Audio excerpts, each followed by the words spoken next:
আমাদের এই পৃথিবীর জমিন ছাড়ার পরে সর্বপ্রথম গেট মরণ নামক গেট, এই মৃত্যু নামক গেট দিয়ে আমরা প্রবেশ করব। প্রথম মঞ্জিল কবর। এই কবর নামক মঞ্জিলে আমাদেরকে রাখা হবে। এই মঞ্জিলে যে আমরা থাকবো, খুব ভালো করে বুঝবেন আমাদের হালতটা কি হবে। যদি আপনি নেককারের মরণ মরিয়া থাকেন, শেষ আমল ভালো, আল্লাহর হুকুম মাননেওয়ালাদের কাতারে আপনার নাম, তাহলে আপনার অবস্থান হবে একরকম। আর যদি আল্লাহর হুকুম মাননেওয়ালাদের কাতারে আপনার নাম হয়, আপনার নামটা যদি না থাকে, আল্লাহর হুকুম অমান্য করছেন এই জাতীয় কাতারে যদি নাম থাকে, তাহলে আপনার অবস্থা হবে আরেক রকম। যদিও আমরা একই গুরুস্থানে আপনাদেরকে দাফন করি, একটা কবরস্থানে হাজার হাজার গুরুস্থান এমন আছে না নাই? একই গুরুস্থান, কিন্তু দুইজনের ব্যবস্থা হবে দুই রকম। পরকাল নিয়ম নীতি ভিন্ন, অবস্থাও ভিন্ন, কবরের জগৎটাই ভিন্ন জগৎ, এই জন্য নিয়ম নীতিও ভিন্ন হবে। শুধু একটা উদাহরণ দিয়ে আপনাদেরকে বোঝায় দেই। একই রুমের ভিতরে দুইজন ঘুমন্ত অবস্থায় থাকে, দেখতে মনে হবে সমান ঘুমাইতেছে, কিন্তু আসলে না। একজন স্বপ্নে দেখে বাঘে তাকে দৌড়ায় গাছের উপরে উঠাইছে, গাছে উঠা দেখে সাপ তার দিকে কামড় দিতে চাইতেছে। ওই মানুষটা ঘুমন্ত অবস্থায় শান্তিতে না কি পেরেশানিতে? আরো জোরে কোন। পক্ষান্তরে আর একজন মানুষ ঘুমায় স্বপ্নে দেখেন উনি হরিণ শিকার করেন। যেইখানে হরিণ শিকার করেন, এখানে ফল ফুলের বাগান, ইচ্ছা মতে ফুলের গ্রান নেন, ইচ্ছা মতে ফল খাইতে পারেন। তার মনের অবস্থা কি পেরেশানি না শান্তি? দেখতে বোঝা যায় দুজন ঘুমে, কিন্তু স্বপ্নে দুইজনকে দুই হালতে রাখছে। ঠিক তেমনি ভাবে কবরের জগৎ কাউকে শান্তিতে রাখবে, কাউকে অশান্তিতে রাখবে। এটা নির্ভর করে দুনিয়াতে চলাফেরার উপরে। আল্লাহর পয়গম্বর এক হাদিসের মধ্যে বলেন, তামুতুনা কামা তাহইয়াউন ওয়া তুহশারুনা কামা তামুতুন। চলন যেমন হবে, মরণ তেমন হবে, আর মরণ যেমন হবে, পরকাল তেমন হবে। ফামান কানা ইয়ারজু লিকা রাব্বিহ, যারা চায়, দুনিয়ার মানুষের মধ্যে যারা চায় আল্লাহর সাক্ষাৎ, আল্লাহর সন্তুষ্টির সাথে, আমরা যখন আল্লাহর সাথে সাক্ষাতে যাব, আল্লাহ আমাদের প্রতি খুশি থাকুক, এটা আমরা চাই কিনা? চাই না? শুধু আমরা নই, যারাই চায়। আল্লাহ বলেন, ও পয়গম্বর আপনি জানায়া দেন, যারা চায় আল্লাহর সন্তুষ্টির সাথে দিদার, আপনি জানায়া দিন তারা কাজ করবে দুইটা। ফালইয়ামাল আমালান সালিহা, এক নাম্বার নেক আমল করবে, নেক আমল। এক নাম্বার তারা যেন বেশি বেশি করে সারা জীবন শুধু নেক আমল করে। এই নেক আমল যেন একদিন করে, 3 দিন করে না, 5 দিন করে, 10 দিন করে না, 6 দিন করে, 12 দিন করে না। বিষয়টা যেন এমন না হয়। আল্লাহর কাছে নেক আমল গ্রহণযোগ্য ধারাবাহিকতার নেক আমল। ধারাবাহিকভাবে একজন মানুষ মাস গেলেই দুনিয়াদারির নীতি লক্ষ্য করে দেখেন, মাসের শেষে 500 বেতন পায়, মাসের শেষে 500 বেতন। মাস গেলেই নির্দিষ্ট তার প্রতি মাসেই ছেলে 20,000 টাকা পাঠায়, নির্দিষ্ট একই তারিখে আসে। বাবার মনে প্রশান্তি আছে না নাই? তো একবার ফাটাইছে, আর একবার কোন সময় ফাটায়, কোনো ঠিক নাই। এটার কোনো গ্রহণযোগ্যতা নাই, এটা সুন্দর সিস্টেম হয় না।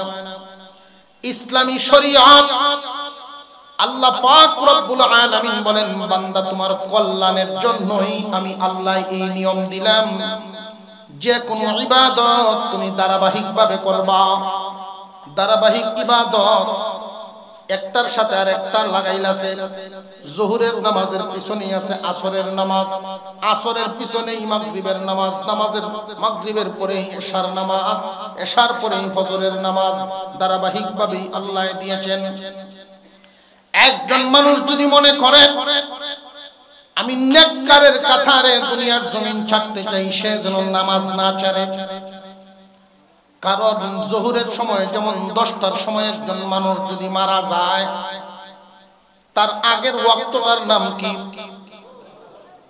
10টায় মারা গেছে মানুষটার আগের ওয়াক্ত, নামাজের ওয়াক্তটার নাম কি? ফজরের। লক্ষণীয় হলো ফজরের নামাজটা পড়িয়া মরছে নাকি নামাজ না পড়িয়া মরছে। যদি একজন মানুষ ফজরের নামাজটা পড়িয়া মরিয়া থাকে, তাহলে নেককারের কাতারে তার নাম। যদি না পড়িয়া থাকে, তাহলে বদকারের কাতার নামাজ সারইয়া দলের নাম। ইন্নামাল আমালু বিল খাওয়াতিম, নবীজির হাদিস। শেষ কাজের উপরে তার ফয়সালা হয়। খুব চিন্তা রাখবেন যুবক, খুব ফিকির রাখবেন আপনি কোন দলে নাম লেখাইবেন। খুব সাবধান, খুব সাবধান। জীবনের শেষ ওয়াক্তটা কি আপনি আদায় করে মরলেন নাকি না করিয়া মরলেন, এটাই চিন্তার ব্যাপার। এই চিন্তাটা যদি একজন মানুষের ভিতরে ঢুকায় নেয়, সে কোনোদিন নামাজ ছাড়া থাকতে পারে না, নামাজ ছাড়া শুইতে পারে না। যে আমি যদি ঘুমন্ত অবস্থায় মারা যাই, আমার জীবনের শেষ আমলটা হবে এশার নামাজ মিস করা। নেককার আর বদকারের পার্থক্যই হবে রাস্তা দুইটাই, নামাজি বেনামাজি, নামাজি আর বেনামাজি। একজন মানুষ যদি জীবনে একবারও নামাজ পড়িয়া থাকে, তাহলে বেনামাজি তো আর বলা যায় না, নামাজি তো আছে, নামাজ তো পড়ছে ওই। কিন্তু জানিয়া রাখবেন, জাহান্নামের সাজা ভোগ করার পরে তারপরে জান্নাত। আমাদের এই পৃথিবীর জমিন ছাড়ার পরে সর্বপ্রথম গেট মরণ নামক গেট, এই মৃত্যু নামক গেট দিয়ে আমরা প্রবেশ করব। প্রথম মঞ্জিল কবর। এই কবর নামক মঞ্জিলে আমাদেরকে রাখা হবে। এই মঞ্জিলে যে আমরা থাকবো, খুব ভালো করে বুঝবেন আমাদের হালতটা কি হবে। যদি আপনি নেককারের মরণ মরিয়া থাকেন, শেষ আমল ভালো, আল্লাহর হুকুম মাননেওয়ালাদের কাতারে আপনার নাম, তাহলে আপনার অবস্থান হবে একরকম।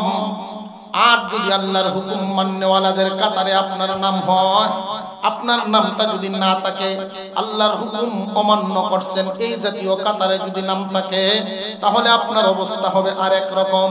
যদিও আমরা একই গুরুস্থানে আপনাদেরকে দাফন করি, একটা কবরস্থানে হাজার হাজার গুরুস্থান এমন আছে না নাই?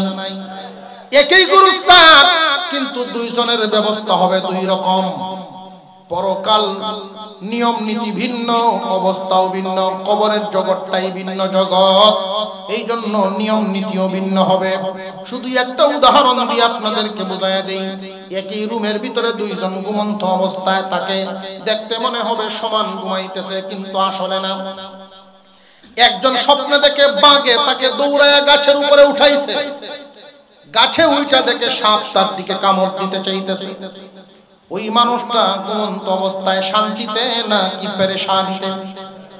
আরো জোরে কোন। পক্ষান্তরে আর একজন মানুষ ঘুমায় স্বপ্নে দেখেন উনি হরিণ শিকার করেন। যেইখানে হরিণ শিকার করেন, এখানে ফল ফুলের বাগান, ইচ্ছা মতে ফুলের গ্রান নেন, ইচ্ছা মতে ফল খাইতে পারেন। তার মনের অবস্থা কি পেরেশানি না শান্তি? দেখতে বোঝা যায় দুজন ঘুমে, কিন্তু স্বপ্নে দুইজনকে দুই হালতে রাখছে। ঠিক তেমনি ভাবে কবরের জগৎ কাউকে শান্তিতে রাখবে, কাউকে অশান্তিতে রাখবে। এটা নির্ভর করে দুনিয়াতে চলাফেরার উপরে। আল্লাহর পয়গম্বর এক হাদিসের মধ্যে বলেন, তামুতুনা কামা তাহইয়াউন ওয়া তুহশারুনা কামা তামুতুন। চলন যেমন হবে, মরণ তেমন হবে, আর মরণ যেমন হবে, পরকাল তেমন হবে। মরণটা যদি বেনামাজির মরণ, জীবনের শেষ ওয়াক্ত আল্লাহর হুকুমটা পালন করে সে ঘুমায় নাই, পালন করে মরে নাই, ওই মানুষটার হালত কি হবে আপনাদের নিজের বিবেকেই তো বোঝা যায়।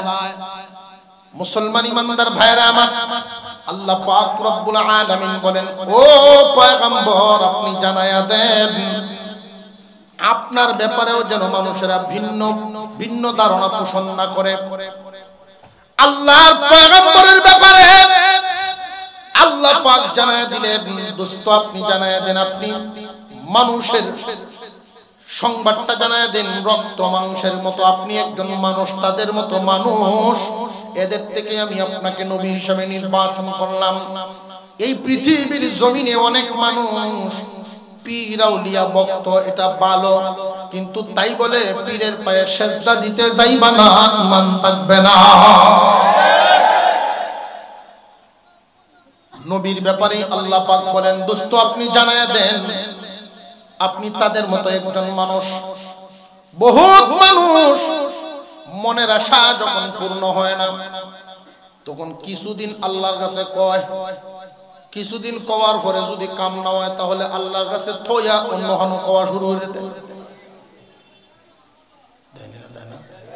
আরো জোরে কয়, কিছুদিন কয় আল্লাহর কাছে, পরে যখন কাম হয় না পরে না এখানে কাম হইতো না, আর কেলা বুদ্ধি দিছে দেখছস না এই দুনিয়াদারির মধ্যে, তুই গিয়া এমপিরেন তো কিছু আনতারবে, মেম্বার চেয়ারম্যান ধরে যাও, মেম্বার চেয়ারম্যান খেলা, মেম্বার চেয়ারম্যান হলো ওলি, এই এলাকার বড় হুজুর ইমাম সাহেব, তারপরে হলো আরেকজন, তারপরে এইভাবে দলীয় দলীয় আল্লাহ পর্যন্ত জন্ম। যুক্তি দিছে, যুক্তি তো এই জগতে বহুত আছে। আমি এক মুরিদ রেজে গেছিলাম, এই মেয়া আপনার বাপ অমুক পীরের মুরিদ আছেন, বুঝলাম আপনিও বহুদিন এই পীরের মুরিদ আসলেন, দুলডাল বহুত কিছু বেরিয়েছেন জীবনে, ফির মরিয়ে গেছে, এর পরেও ফিরের ফু দইছে কবাজান আমারে বুঝতে 10 আল জমিন যদি কেউ থইয়া যায় তাহলে বাপ মরার পরে এই জমিনের মালিক, সম্পদের মালিক তো সন্তানই। আমার যুক্তিতে বুঝাইছে, তারার যুক্তি বলে ঠিক আছে, সম্পদের মতোই মুরিদান, মুরিদান সম্পদ বরং খেত কিনে করে কষ্ট হলে কেমন লাগে, মুরিদানের তো কষ্ট ওরম লাগে না। এই রিদান, বুড়ো দান, মুরিদান, তিন জিনিস আমদানির উপাদান।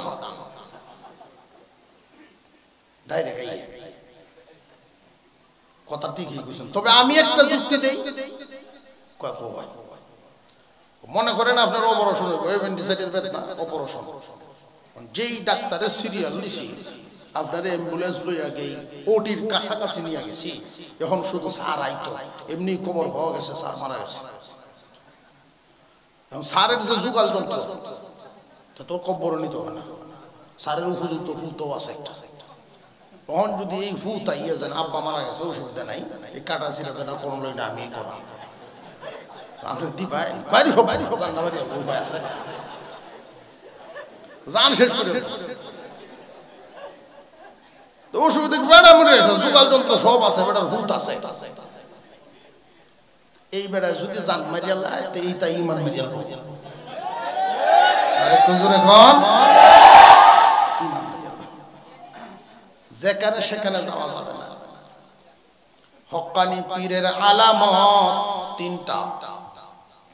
1 নাম্বার হক্কানি পীরের আলামত, ইমান যদি ঠিক রাখা লাগে যেখানে সেখানে যাওয়া যাবে না। আমাদের দেশের মানুষ পীর ভক্ত, হক্কানি পীরের আলামত 1 নাম্বার হলো আলেম হওয়া, কুরআন হাদিস সম্পর্কে যথেষ্ট জ্ঞান রাখা।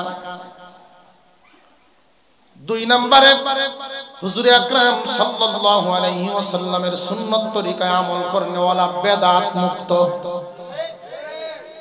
বেদাত মুক্ত আমল, সুন্নাত তরিকায় আমল করে, উঠা বসা খাওয়া দাওয়া চলাফেরা যা নবীর তরিকায় সে চলে। 3 নাম্বার আরেকজন হক্কানি পীরের এজাজত প্রাপ্ত। 1 নম্বরে আলেম হওয়া, 2 নম্বরে আমলওয়ালা হওয়া, 3 নম্বরে এজাজত পানেওয়ালা। এই 3টা গুণ দেখে তোমরা হক্কানি পীর দরবা। 3 গুণ যদি থাকে না, পানিতে ফু দিলে আগুন জ্বললেও পীর ধরো না। কথা বুঝে আসতেছে? পানিতে ফু মারছে, আগুন লেগেছে, তবু তারে ফির মনে করবা না। কারণ কি জানো নি? অস্বাভাবিক কাজ অনেক মানুষই করতে পারে, তুমি যেটা পারবা না। একটা তার দিয়ে হাইটে যাইতে পারে, ছোটবেলায় সার্কাস দেখছিল, সার্কাস একটা তার দিয়ে হাইটে যায় একটা মানুষ, আমি মনে মনে করি এটাই ভিড়। কথা বুঝে যাইতেছে? আসানো কাম করলেই যদি তুমি ভিড় মনে করো, তাহলে তো এটাও ভিড়। খুব সাবধান। ঈমান নষ্ট করার জন্য শয়তানে বিভিন্ন ধরনের জাল বুনায়া রাখে। একজন মানুষের দামি দৌলত ঈমান, এই ঈমানকে নষ্ট করার জন্য সর্বপ্রথম শয়তানে যেই মিশন শুরু করেছিল, শিরিক বলতে দুনিয়াতে কিছুই ছিল না। আদম আলাইহিস সালাম যখন আসলেন, আদম হাওয়া দুইজনের মাধ্যমে মানুষের প্রজন্ম শুরু হয়ে গেল। নূহ আলাইহিস সালাম আসার আগ পর্যন্ত, নূহ আলাইহিস সালামের আগ পর্যন্ত সব ভালোই চলতেছিল, ভালো। কিন্তু যখন এই নূহ আলাইহিস সালাম আসার আগে কিছু কাণ্ড ঘটিয়া গেল। কি কাণ্ড? মূর্তি পূজা। কেমনে? আদম আলাইহিস সালাম বিদায়, মাঝখানে বহু সময় চলে গেল। এক এক এলাকায় এক একজন বুজুর্গানে দ্বীন মানুষকে সহি বুঝাইতেন, মানুষকে সহি শিখাইতেন। বুজুর্গানে দ্বীনকে অনেক মোহাব্বত করেনেওয়ালা, ভালোবাসনেওয়ালা মানুষ আছে না নাই? এমনও আছে নিজের খুব মোহাব্বত সন্তানাদের চাইতে বেশি মোহাব্বত করে পীরকে, আল্লাহর ওলিগণকে মোহাব্বত করে, এমন মানুষও সমাজে অনেক আছে। পীর যখন মারা গেল, তার ভালো লাগে না, তার কিচ্ছু ভালো লাগে না। এমনি শয়তান তাদেরকে ধোঁকা দেয়, এদের মাথায় বুদ্ধি দেয়। কিছু মানুষের মাথায় শয়তান সোয়ার হয়, বুদ্ধি এসে গেল, একটা কাজ করি, আমরা তো খাটের মানুষ বানাইতে পারি, পুতলা বানাইতে পারি, কাঠ মিস্ত্রি। কুমার কয় আমি মাটি দিয়ে বানাইতাম পারি। কাঠ এবং মাটি দিয়ে মিশ্রিত করিয়া হুজুর যেমন ছিল দেখতে হুবহু এরকম বানায় রাখছে। ঘরের কোনার তো মনে হয় বলা ভেট করে দেখান। যে সময় মনে হয় এই সময় দেখুন আর কোনো কাম নাই। বাবার আমল চলে গেল, পুতলা কিন্তু রয়ে গেল। ফুতের আমল আইছে, আব্বায় খুব সম্মান করতো এই পুতুলরে, সুতরাং আমারও সম্মান করতে হবে। বাবার দিলের হালত আর সন্তানের দিলের হালত কি এক না একটু পরিবর্তন আছে? বাপ তো বুঝছেই যে উনি আমার কিচ্ছু করতে পারবে না, তবে মহব্বত করে বানাইছি দেখতে বীরের মতো। তো সন্তান তো আর মহব্বত না, সন্তানের ধারণা হইল বাবাই মহব্বত করতো, আমারও তারে সম্মান করতে হবে। তার নাতি পর্যন্ত গিয়া তো ফুজাত গেছে। এই যে পূজা পর্যন্ত যে আইলো, আল্লাহ বলেন বান্দারা রে শিরিক করা শুরু করে দিলা। আমার জন্য যেটা খাস এইটা তুমি অন্যের জন্য শুরু করে দিলা। এই তো নবী পাঠানো শুরু করলেন, মানুষকে শিখাও লা তুশরিক বিল্লাহ, আল্লাহর সাথে কাউকে শরীক করবা না, আল্লাহর সাথে কাউকে শরীক করবা না। নূহ আলাইহিস সালাম থেকে নিয়ে আমাদের নবী পর্যন্ত সমস্ত নবীর একটাই দাওয়াত, লা ইলাহা ইল্লাল্লাহ, আল্লাহর সাথে কাউকে শরীক করবা না। শরীক দুই ধরনের, একটা বড় শরীক আর একটা ছোট শরীক।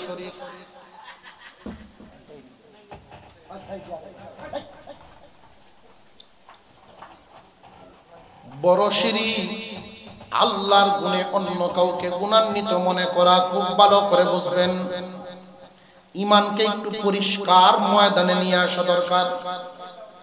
আমি আমার সাধ্য অনুযায়ী বোঝানোর চেষ্টা করছি।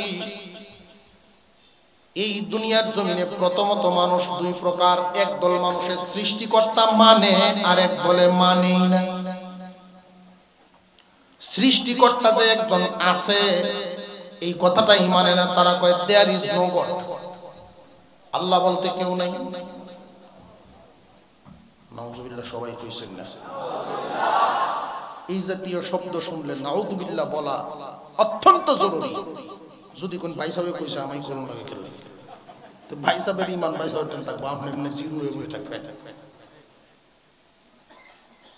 একদল মানুষ বলে আল্লাহ বলতে কেউ নেই, সৃষ্টিকর্তা আছেন না নাই? যারা কয় আল্লাহ বলতে কেউ নাই, এদের ব্যাপারে আমাদের কোনো কথা নাই।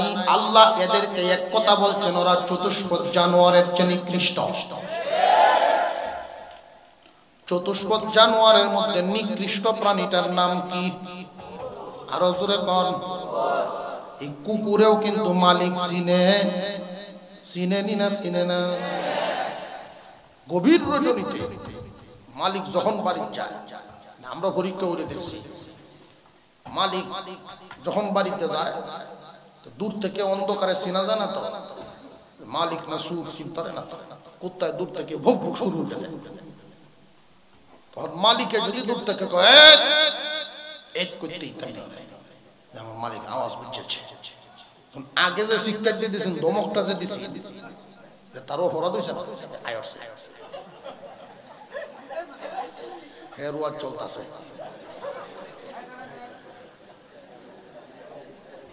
বুঝছে যে মালিকের ধমক দিছে। তখন মালিকের কাছে যায়, গিয়ে গাড়টা সুজা করে লেজটা ফালাইয়া মালিকের সাইডে দিয়ে ঘুরে করে আর বুঝায়, সরি আমি চিন্তা করছি না। করেন না করে না,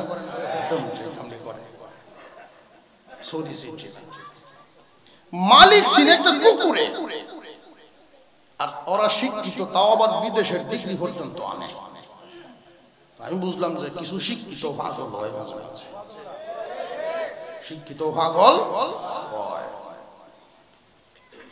ইদানিং কয়ে বসে যে আমরা পূর্বপুরুষ বান্দর আছি। পূর্বপুরুষ বলে দুনিয়া তো তারার মনে মনে আল্লাহ বানাইছে না, দুনিয়া এমনি এমনি হয়েছে। এমনি এমনি কেমনে হইলো?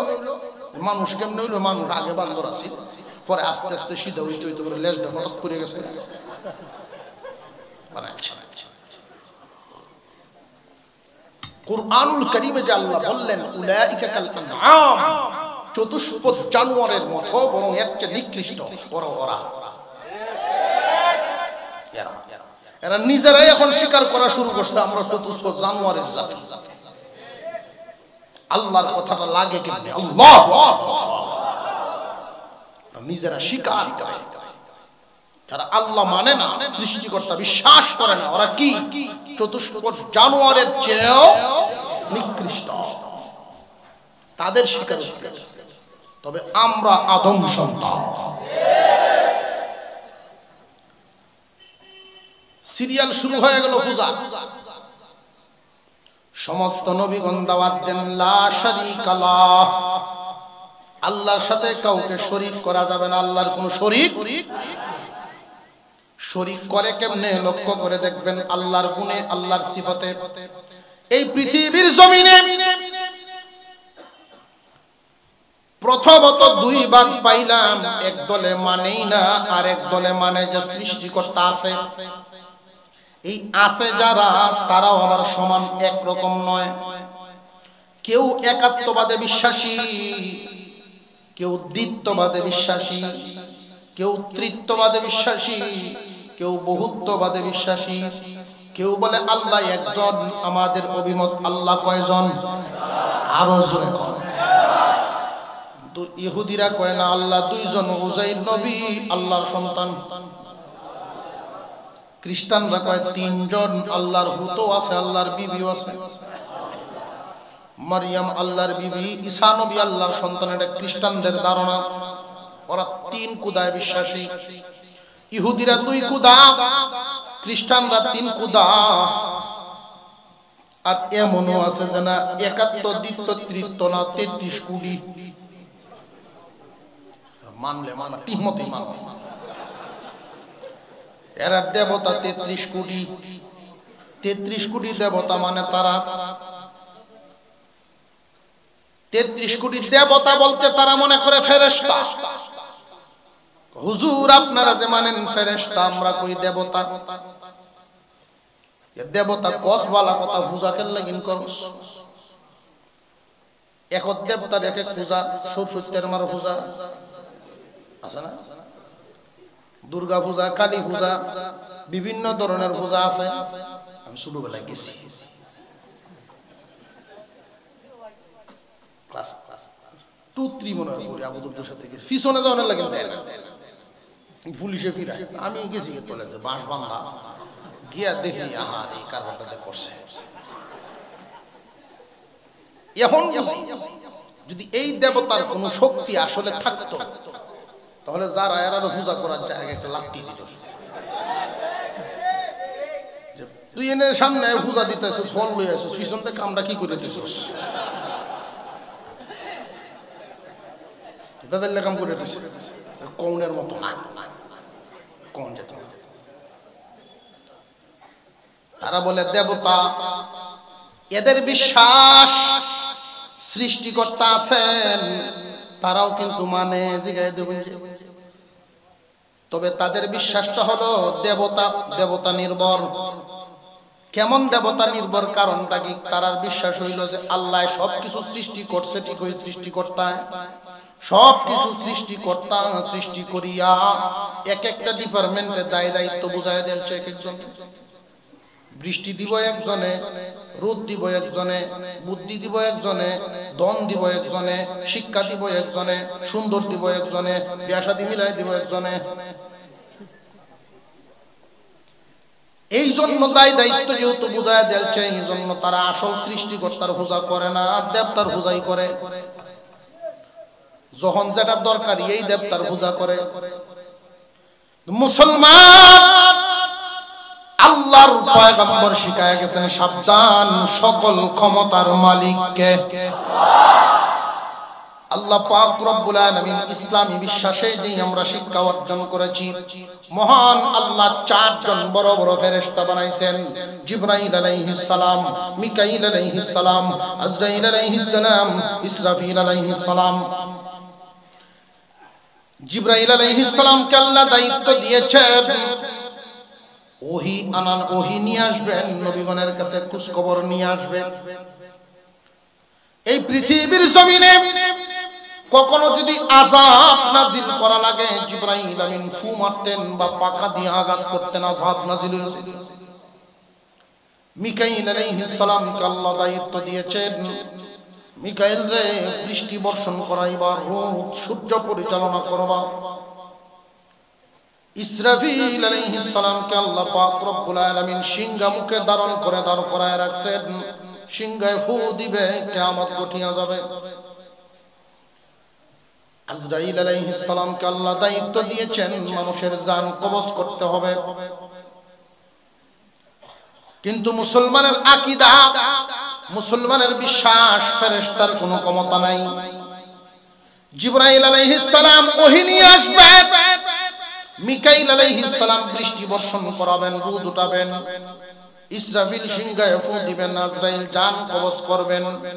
যার যার দায়িত্ব সময় মতো পালন করবেন, কিন্তু আল্লাহর হুকুম ছাড়া কদম বাড়ানোর ক্ষমতা না।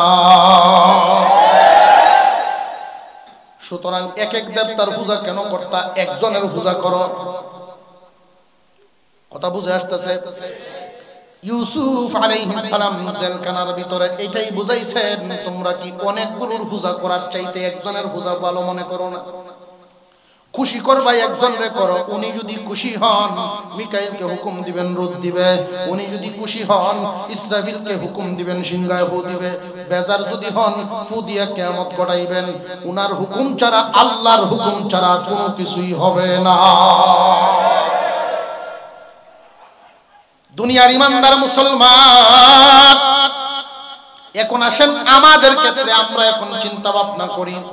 আমাদের অনেক মুসলমান ভাই সবটা মনে করেন আল্লাহর যদি কেউ ওলি হয়ে যান, কাছের মানুষ হয়ে যায়, আমরা যদি তার পূজা করি তাহলে তো আল্লাহ খুশি হবে না, ঈমান চলে যাবে।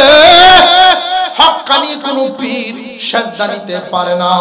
যদি সেজদা নেয় বুঝবেন এটা হক্কানি নয়, বন্ড। হক্কানি পীর কোনদিন সেজদা নিবে না, কারণ কপালটা আল্লাহর জন্য রিজার্ভ করে বানাইছেন। খুব ভালো করে দেখেন অন্যান্য প্রাণী আর মানুষের সৃষ্টিটা, অন্যান্য সব প্রাণী মহান আল্লাহ বানাইছেন, অন্যান্য প্রাণীরা আর মানুষের সৃষ্টিটা চিন্তা করেন, সমস্ত প্রাণীরা খাবার খায়, খাবারের কাছে মাথা ঝুঁকে যায়। সমস্ত প্রাণীরা যে খাবার খায় লক্ষ্য করে দেখেন, সব প্রাণীদের কাছেই মাথা ঝুঁকে যায়। সব প্রাণীরা যে খাবার খায়, গরু খাবার খায়, মুখের সাথে মাথাও যায়। বিড়ালে খাবার খায়, মুখের সাথে মাথাও। প্রত্যেকটা প্রাণীকে আল্লাহ এইভাবেই বানাইছেন। কিন্তু মানুষ, তোমাকে আল্লাহ বানাইছেন খাবারের কাছেও মাথাটা ঝুঁকবে না, কোন জায়গায় তো ঝুঁকবেই না, খাবার নিতে গিয়াও মাথাটা ঝুঁকবে না, বরং এমন ভাবে বানাইছেন অটোমেটিক খাবার তুমি মাথা সোজা রেখে উঠাইতে পারবা। এই কপালটা একমাত্র ঝুঁকাইবা আল্লাহর কুদরতি পায়। যেখানে সেখানে মাথা ঝুঁকায় না। আমরার অবস্থা হইল, একবার দেখছে শিয়ালের রায়না দেখছে খুব গন্ধ উঠতেছে, ওটা ভাতা না তাদের ঘুরিয়ে যাচ্ছে, ঘুরিয়ে তুই একটু যাই, তুই জায়গাটা বিশ্রামের জায়গা বট গাছের তলে। আরেকবার আইসে আয়া দেখা যায় একটু বাইশে রয়েছে, ভাতা না তো সাইডে দিয়ে আছে, বাতাসে ভাতা উড়ায় এলায়। দূর ভাতা যখন উড়ায় এলায়, কোটি ভাতা বেশি করে দিয়া একটা ইটাই নেটে উঠে তুইছে যাতে বাতাসা না উড়াই থাকে। আরেকজন আইসে, বাবা জায়গাটা একটু উঁচা দেখা যায়, তাও বট গাছের তলে একটা ইট, আমি আরেকটা ইট দিয়ে যাই, দুইটা ইট হইছে। এ যখন দুইটা ইট কেন করতেছে করে তুই যাও না, সময় দূর থেকে আরেক বেড়ায় দেখতে কিরে দুই ইট এনে দেয়া গেল, এর সাথে মুমো আছে, মেসও আছে, তাছে কতক্ষণ এলো বই মুমার মেস জ্বালায় যাবে, মুম ফুরিয়ে কতক্ষণ দাগ হয়ে ফিরতে হয় না জায়গা। আরেক বেরিয়ে দেখতে যায়, বেটেন তো খুব সহজে ধরে না, জায়গাটা ঠিক আছে।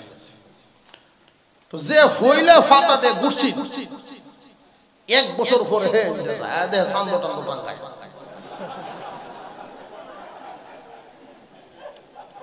কাম হয়েছে, মোটামুটি হয়েছে। ওহন হে কয় ক আমি কি ঘুরছিলাম, এটা তলে যে কি আছে এটা তো আর কেউ জানে না।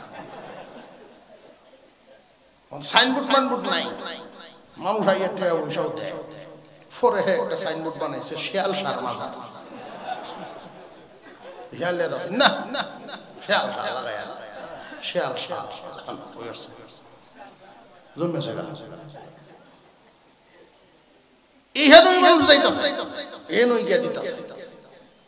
আশ্চর্য লাগে মানুষের চিন্তা ভাবনা, আকীদা ঈমান সব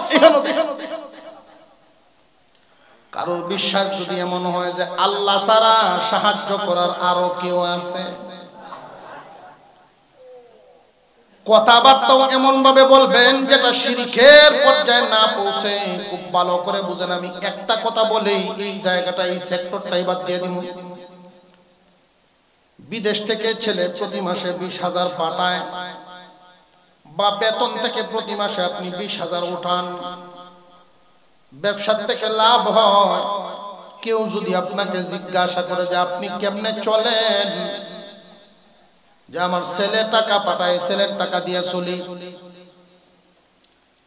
তোমার মতো ছেলে তো অনেক আছে, তারারটা তো হয় না, সুতরাং বোঝা গেল তোমার ছেলে পাঠায় না, আল্লাহ ব্যবস্থা করছেন এই জন্য পাঠায়। আমাকে আল্লাহ পালেন, আল্লাহ খাওয়ান, ছেলের উসিলায়। কথা বুঝে আসতেছে? উসিলা একটা আছে না নাই? উসিলা ছাড়া কিছুই হবে না। আল্লাহ খাওয়ান, ছেলের উসিলায় আল্লাহ খাওয়ান, ব্যবসার উসিলায় আল্লাহ খাওয়ান, ক্ষেতের উসিলায় আল্লাহ খাওয়ান, চাকরির উসিলায়। সব সময় ইমানদার দিলের ভিতরে লালন করতে হবে, আমার কোনো ক্ষমতা নাই, কারোর কোনো ক্ষমতা নাই, সকল ক্ষমতার মালিক এই বিষয়টা মনে লালন করতে হবে। সেজদা যদি দিতে হয় একমাত্র কাকে দিব? যারা এই জাতীয় ঈমান চুরের গোষ্ঠী আছে, ঈমান চুরের গোষ্ঠী যারা আছে, যত শাখা আছে, খুঁজে দেখবেন খোঁজখবর লইয়া কেউ এই আলেম ওলামা হক্কানি আলেম পছন্দ করে না। হক্কানি আলেমেরা পছন্দই করবে না।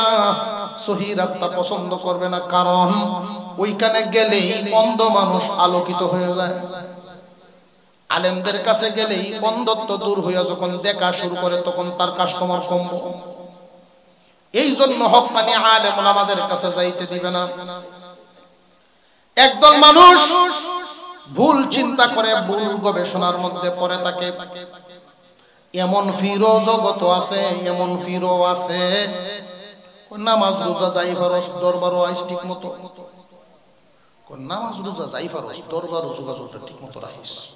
দরবার বলছে বাবার দরবার, হাসরের মাঠে আল্লাহ পাক যেদিন ডাক দিবেন, কে কাকে অনুসরণ করতা সব লইয়া, তখন মুরিদরা ফির বুঝবো বাবা কই, বাবা বাবা খুঁজতে খুঁজতে যখন বাবারে গেত, বাবা চলে আমারে জান বাঁচতে গেছো হাসরের মাঠে ইয়ানাফসি ইয়ানাফসি জপতে জপতে জান পারি সূরা কাহাফের খাইলি কাওয়া ফির মুরিদে কাজ আরম্ভ।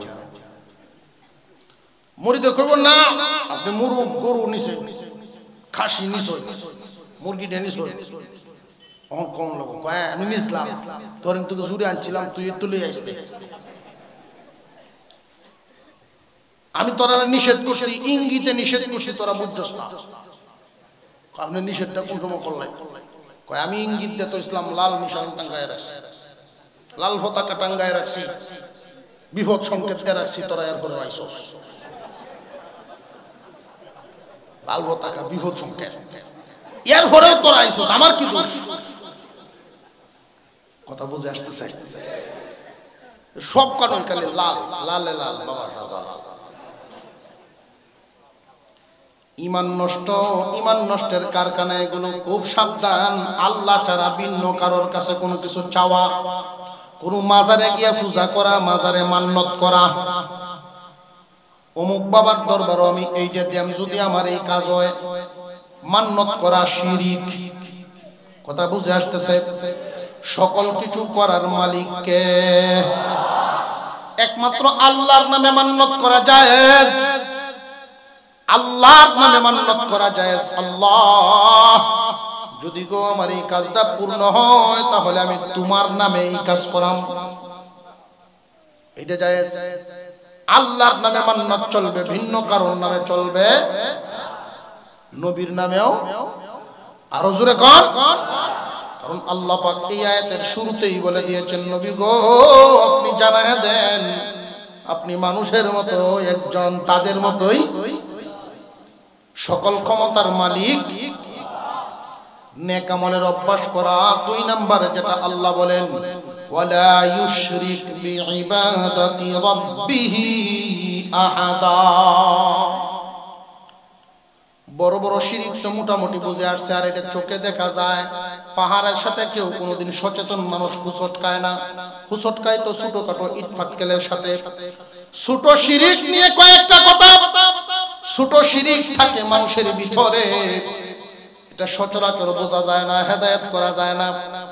এই জন্য বলিয়া দেই, আল্লাহর নবী সাল্লাল্লাহু আলাইহি ওয়াসাল্লাম বলতেন, আমি তো ভয় করি আমার উম্মতের ছোট শিরিকের ব্যাপারে। সাহাবীরা বলেন, ইয়া রাসূলুল্লাহ ছোট শিরিকটা কি আমাদেরকে একটু বুঝায়া দেন। বিশ্বনবী বলেন, কালা রিয়া। রিয়া হইল ছোট শিরিক, অর্থাৎ ইবাদতের মধ্যে অন্য কাউকে শামিল করা। ইবাদত একমাত্র কার জন্য? জবান খুলে বলেন কার জন্য? ইবাদত হবে একমাত্র আল্লাহর জন্য। কিন্তু কোন বান্দায় যদি ইবাদত করার সময় মনে করে মানুষে আমার দেখবো, নামাজ আল্লাহর জন্য, কিন্তু অনেক মানুষ এমন আছে আল্লাহর জন্য সারা ভিন্ন জন্য ভরে। ফাওয়াইলুল লিল মুসাল্লিনাল্লাযীনা হুম আন সালাতিহিম সাহুন আল্লাযীনা হুম ইউরাউন। 2 দল মুসল্লি ধ্বংস। এক দল মুসল্লি তারা লোক দেখানো নামাজ পড়ে, নামাজটা পড়েই মানুষের দেখানির লাগিন। এমন এক অনুষ্ঠানও বইছে 19 জনই নামাজ পড়ে, হে একলা বইয়া তাহে কেমনে? বিয়ের বাড়িতে গেছে, সব মানুষ নামাজ পড়ে, এখন বিয়া কইতে আয়া হয় বড় তো নামাজ পড়ে না এখন কি করব মানুষের তো শাসনের লাগে নামাজ পড়া হচ্ছে আল্লাহর নামাজ না বেওয়াইন নামাজ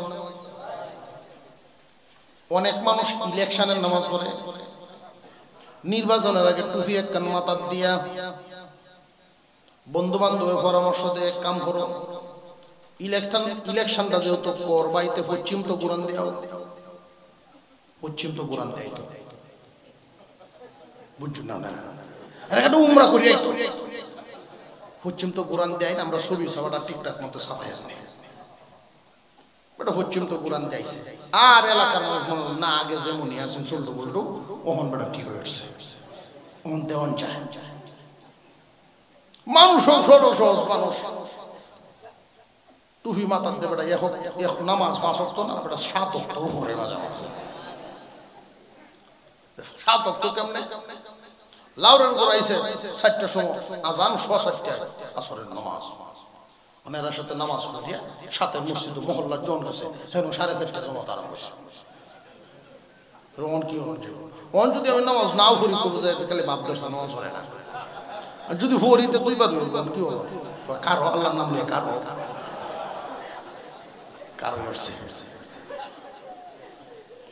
শুধু বাচ্চাও যদি মারা যায় তেও জানা যাচ্ছে না আমরা জনদরিদ্রদের ঠিক মতো হয়েছে না পশ্চিমে যাও না পরে বুঝটা পড়ছে এখন ঠিক মতো যে ইলেকশন শেষ টুপি লামাই আছে তো সাথী সঙ্গীরা যে টুপি লামাই আনলেন কেন যে আশায় ইসলাম কামাইল না পেল যাচ্ছে আর যদি ফাঁস করে তাহলে টুপি নামাইছি তো এমনি না খালি টুপি রেখে চলবো আমার তো সপ্তাহে যাওয়ান যাবো গান এই বাপ দরিয়া কিছু ইবাদত করে দেওয়া আছে নতুন নতুন ধনী হইলে রমজান আইলেই দেখবেন তাকে উনি শহর ব্যবসায়ী বাড়ি ফোন করে দিছে লিস্ট করো 5000 শাড়ি বাড়াইতেছে মাইক মেরে দিছে শাড়ি বাঁধবো অমুকের ফুট ধনী হয়েছে এটা মানুষ কথা বুঝে আসতেছে যে কোনো অন্য কোনো কারণে আল্লাহর জন্য যেটা এটা অন্য কোনো কারণে করাটা এটাই ছোট শিরক দুনো প্রকারের শিরক থেকে আমাদের ঈমানকে পবিত্র রাখতে হবে নির্ভেজাল ঈমান নিয়ে যদি আল্লাহর কাছে যাইতে পারেন সরিষার দানা পরিমাণ ঈমান নিয়েও যদি একজন মানুষ মারা যায় বিশ্বনবী মেরাজে থাকাকালীন বলেছিলেন ওগো পয়গম্বর আপনার উম্মতের কেউ যদি শিরক মুক্ত ঈমান নিয়ে আসতে পারে তার ঈমানটা শিরক মুক্ত যা করবে আল্লাহর জন্য করবে যা বলবে আল্লাহর জন্য বলবে কাউকে যদি ভালোবাসে এটাও আল্লাহর জন্য কারোর সাথে যদি শত্রুতা করে এটাও আল্লাহর জন্য কারোর সাথে বন্ধুত্ব করলে আল্লাহর জন্য এই মহব্বতটা এই রকম একটা ঈমান যদি সে বানাতে পারে ঈমানের পরিমাণটা যদি কমও হয় শিরক মুক্ত থাকার কারণে আমি আল্লাহ তাকে জান্নাত দিব শিরক মুক্ত ঈমান এখন আসেন বেদাত কাকে বলে অনেক মানুষ ইবাদত করে নিজের মর্জি মতো সওয়াবের কাজ মনে করিয়া যত কাজই করেন যদি হাদিস কুরআন মতো না হয় নবীজির তরিকা মতো না হয় সওয়াবের কাজ নবীজির তরিকা মতো যদি না হয় এটারে সওয়াব মনে করিয়া করা এটাই বেদাত মানুষ একজন মারা গেল কোন একজন মানুষ মারা গেছে লক্ষ্য করে দেখবেন জানাজার নামাজে শরীক হওয়া এক কেরাত সওয়াব পাওয়া যায় জানাজার নামাজে শরীক হওয়া এক কেরাত সওয়াব পাওয়া যায় কেরাত সমপরিমাণ উহুদ পাহাড় 3 মাইল প্রশস্ত 8 মাইল লম্বা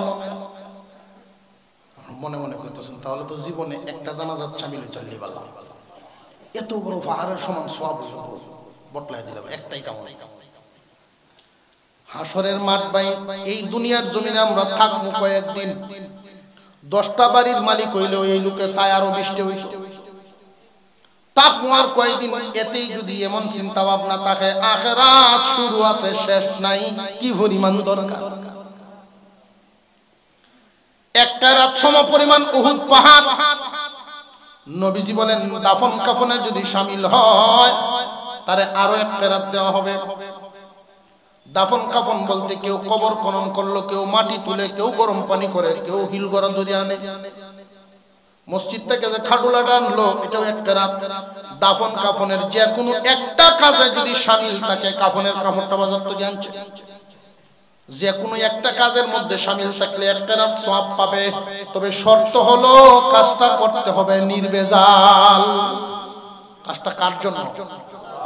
আল্লাহর জন্য। এটা মনে থাকবো তো, কাজটা আপনি যেই জন্য করবেন এটা আল্লাহ।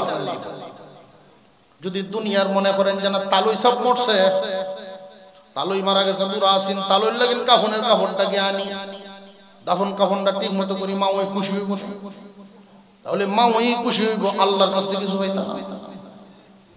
কথা বুঝে যাইতেছে না? পুত্রা একটা এরকম পুত্রা তাহলে অসুবিধা নাই।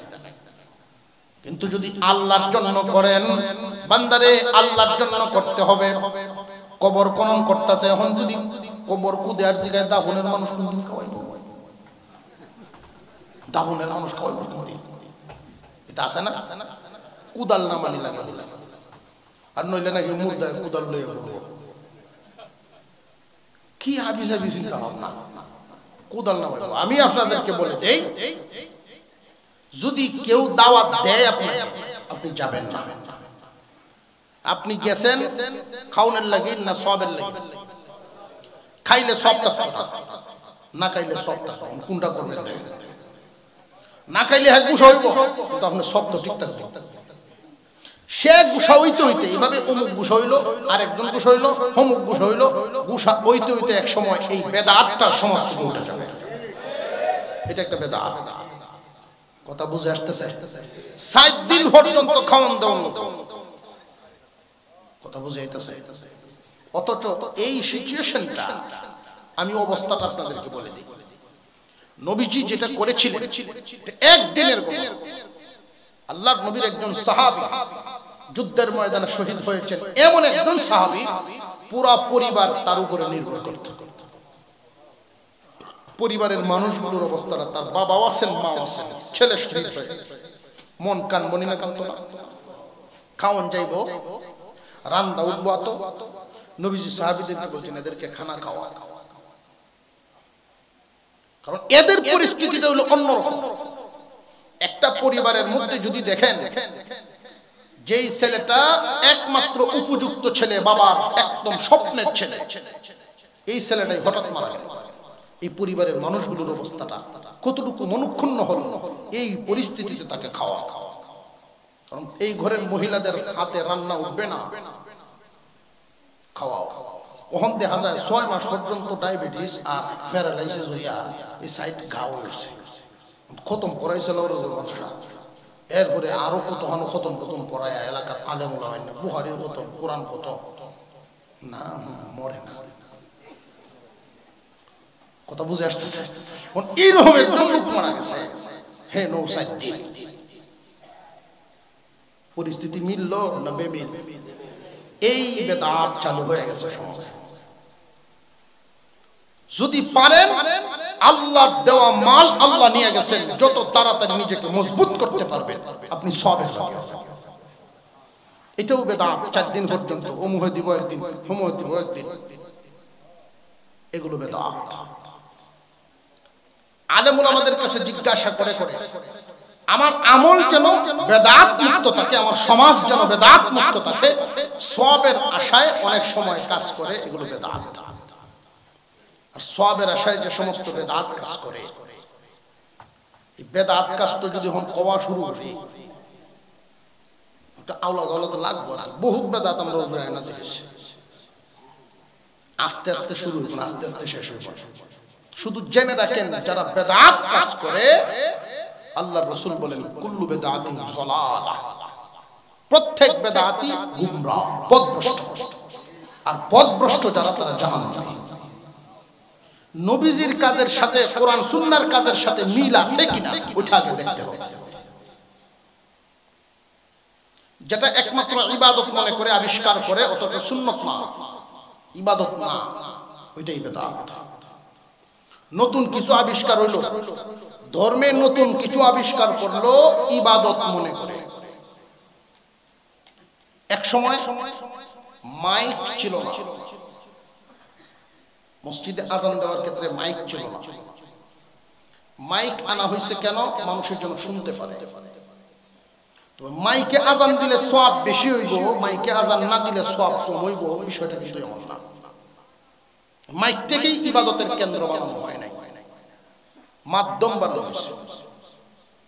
মাইকটির দ্বারাই মানুষ শুনতে পারে। আজানের সব তো সমান। কথা বুঝে আসতেছে?